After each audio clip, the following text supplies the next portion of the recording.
Growing up in the shadow of 9/11, I have known what it means to live with an undercurrent of suspicion in this city. I will always remember the disdain that I faced, the way that my name could immediately become Muhammad. To be Muslim in New York is to expect indignity. But indignity does not make us distinct. There are many New Yorkers who face it. It is the tolerance of that indignity that does. That was Zohran Mamdani, the Democratic nominee for mayor of New York, standing outside a mosque this afternoon for an impassioned and at times emotional speech defending his Islamic faith. The 34-year-old frontrunner could be just 11 days away from becoming the city's first Muslim mayor. Mamdani's speech, coming after his opponent, Andrew Cuomo, has turned to stoking fears of Mamdani's faith and background in the final stretch of the campaign. Cuomo drawing criticism for this moment during an interview yesterday when he laughed at the suggestion that Mamdani would cheer for a terror attack. People's lives are at stake. God forbid another 9/11. Can you imagine Mamdani in the seat? Yeah, I could. He'd be cheering. Well, it's another problem. All right, my panel is back.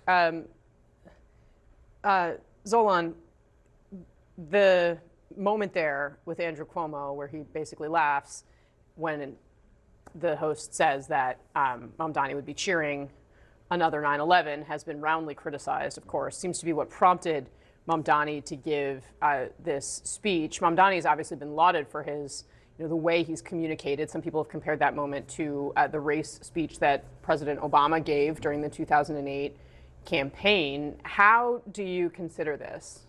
I think you can look at the comments from other Democrats in New York and really a range of public officials that have condemned Andrew Cuomo's reaction, in that radio interview. You're seeing him face condemnation across the spectrum across the state.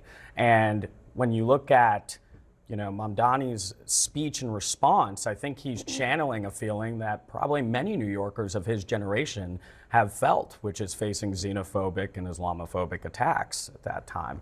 And he's taking this and trying to relate to them in that way. But for Cuomo here, I was talking to one political consultant who compared this moment to that moment when John McCain was at a rally. Somebody stood up, right, and made disparaging comments about Barack Obama, and you saw him no ma'am, he said. Cut no the person ma'am off, right? Yeah. Now compare that to this, where you have Andrew Cuomo giggling, at this comment as well. That's a stark difference.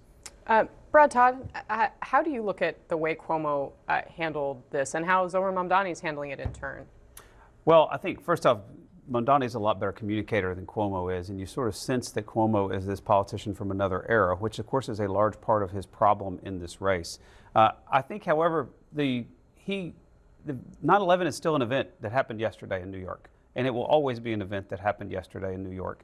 The 93 World Trade Center bombing, there's an unindicted co-conspirator who's been pictured with Mamdani. That picture's made the rounds this week. I think that probably started this roll of comments. I mean, he's obviously going to speak passionately, and his faith is important to him. And I don't think most New Yorkers will begrudge that. They want people leaders whose faith is important to them. But I think that this is a classic example of trying to turn a real problem, an undercurrent that's a real problem into a positive. Let's take a look at how Cuomo responded to the backlash. So, of course, you heard what he said in that radio interview. There was backlash. Then Cuomo commented on the backlash. Let's watch that.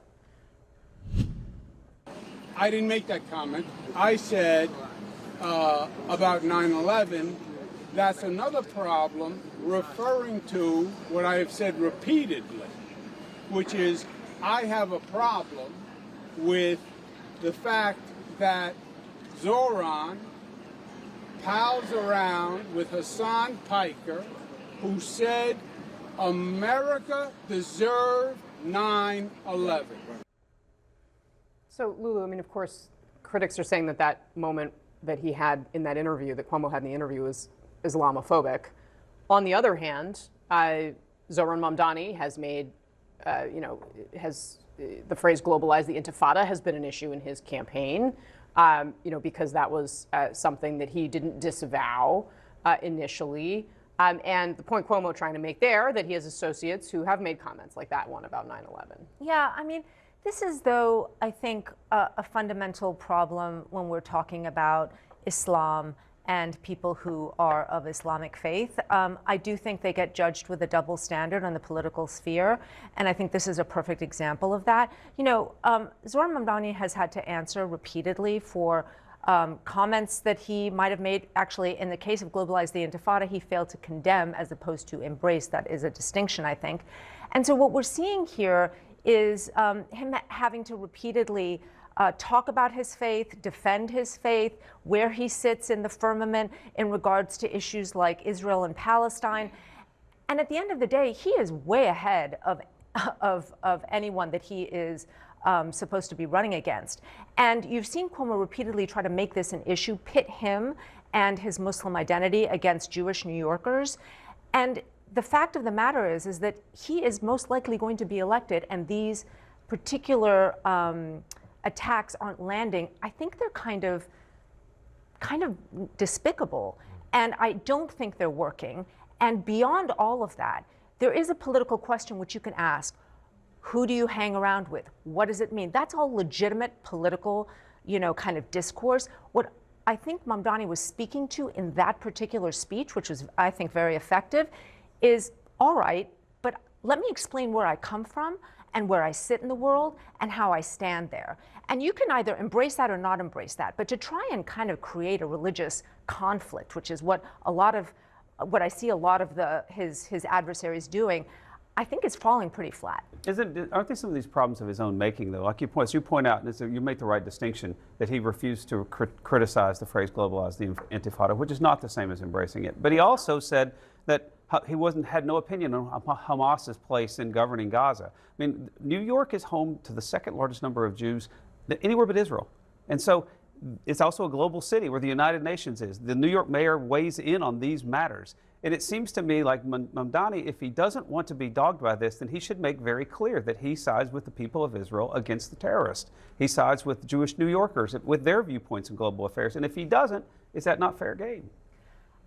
Well, I mean, I'm not going to speak for him, but what I would probably say, and what he has said, is that his positions on Israel and Palestine are pretty clear, and that is distinct from his position over Jewish New Yorkers and how he would deal with that. And I think the conflation is part of the problem here, because you can have an opinion on what Israel is or is not doing, and that does not mean that you are anti-Semitic or that you are going to somehow hurt the interests of Jewish New Yorkers. And I think that is the distinction that he is trying to make. Now, you can, as a voter in New York, take that on board or not take that on board. I mean, but the continual emphasis that because of his religion, that somehow he is untrustworthy and cannot be